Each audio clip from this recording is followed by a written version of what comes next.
Assalamualaikum warahmatullahi wabarakatuh. Teman-teman sekalian, pada kesempatan kali ini saya ingin membacakan satu kisah hikmah. Kisah ini ditulis atau saya temukan dari bukunya Nevzat Tarhan, seorang dokter dari Turki ya kalau nggak salah. Kisah ini menarik untuk saya sampaikan karena berkaitan dengan cerita sebuah doa. Nanti akan saya iringi dengan sebuah lagu ketika saya membacakan cerita ini. Mudah-mudahan ceritanya menggugah hati kita semua dan kita mampu untuk menangkap apa hikmah di balik kisah ini. Selamat menyaksikan.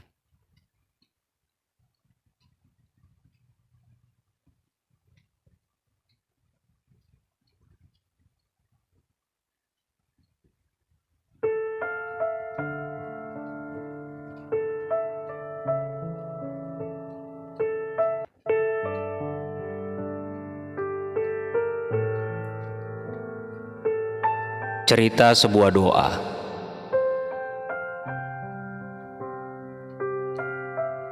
Ada seorang lelaki taat dan beriman, kuat berdoa setiap hari kepada Allah Subhanahu wa Ta'ala.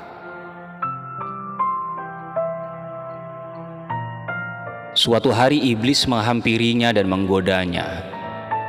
Semua doa-doamu tidak pernah sekalipun dijawab oleh Allah. Kenapa kamu membuang-buang waktu hanya untuk berdoa?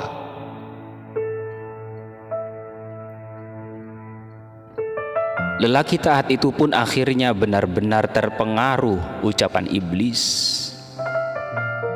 Kemudian dia pergi tidur. Dalam mimpinya dia melihat Nabi Khidir.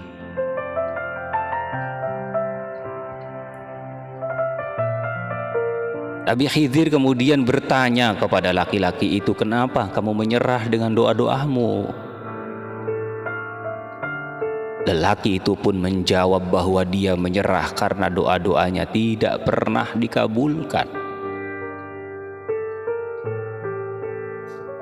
Mendengar jawaban itu, Nabi Khidir kemudian menjelaskan,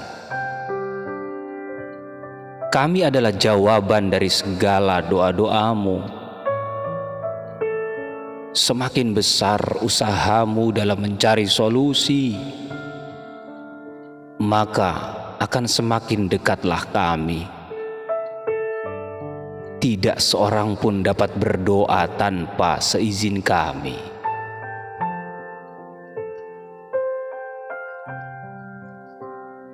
Dari kisah ini teman-teman, artinya berdoa sama seperti mengetuk sebuah pintu. Kapan pintu itu akan terbuka adalah hak mutlak dari si pemilik rumah. Kita hanya meminta, kita hanya memohon, kita hanya mengetuk, maka jangan sampai kita melampaui batas yang ada. Tuhan yang berhak membuka pintu itu, bukan kita. Tuhan yang berhak mengabulkan doa-doa kita, bukan kita. Kemampuan kita hanya sebatas memohon. Kemampuan kita hanya sebatas meminta. Kemampuan yang Allah berikan kepada kita semuanya hanya sebatas mengetuk.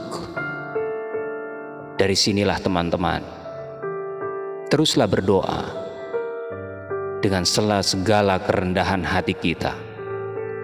Insya Allah, cepat ataupun lambat, Allah akan segera membukakan pintu kabulnya untuk kita semua. Dan kita termasuk orang-orang yang mendapatkan rahmat dari Allah Subhanahu wa Ta'ala. Karena kita sadar menyebut Allah adalah berkah dari Allah Subhanahu wa Ta'ala. Usaha kita sudah berdoa, itu pun bentuk jawaban Allah Subhanahu wa Ta'ala. duduknya kita menghadap kiblat, menengadahkan tangan kita ke arah langit, menangisnya mata kita, berliurnya mulut kita, mengucap doa kepada Allah, itu adalah nikmat yang tiada terkira. Kita hanya dibayang-bayangi oleh hasil saja, tetapi yang menggerakkan kita untuk berdoa bukan kita. Yang menggerakkan lidah kita untuk mengucapkan Allahumma bukan kita. Yang menggerakkan air mata keluar dari mata kita bukan kita.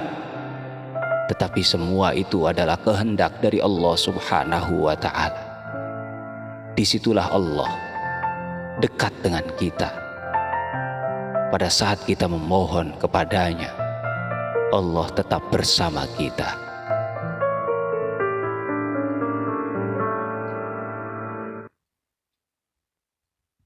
Itulah kisah hikmah yang kali ini dapat saya sampaikan.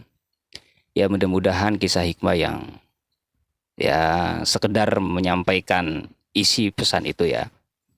Cerita sebuah doa tadi, ya memang banyak di antara kita yang tergoda dengan hasil dari doa. Padahal kita berdoa saja itu udah pengabulan doa dari Allah Subhanahu wa ta'ala. Karena banyak di luar sana yang lidahnya itu tidak sanggup untuk berdoa. Setelah sholat dia pergi saja begitu saja. Banyak di antara di luar sana yang berdoa tapi tidak berintih kepada Allah Subhanahu wa ta'ala. Tapi ingat, berdoanya kita, merintihnya kita kepada Allah, itu sebuah jawaban dari Allah Subhanahu wa ta'ala. Apa bentuk jawabannya? Allah dekat dengan kita. Allah bersama kita. Allah bersama orang-orang yang meminta kepada Allah Subhanahu wa ta'ala. Sekian saya Cak Kondor pamit. Wassalamualaikum warahmatullahi wabarakatuh.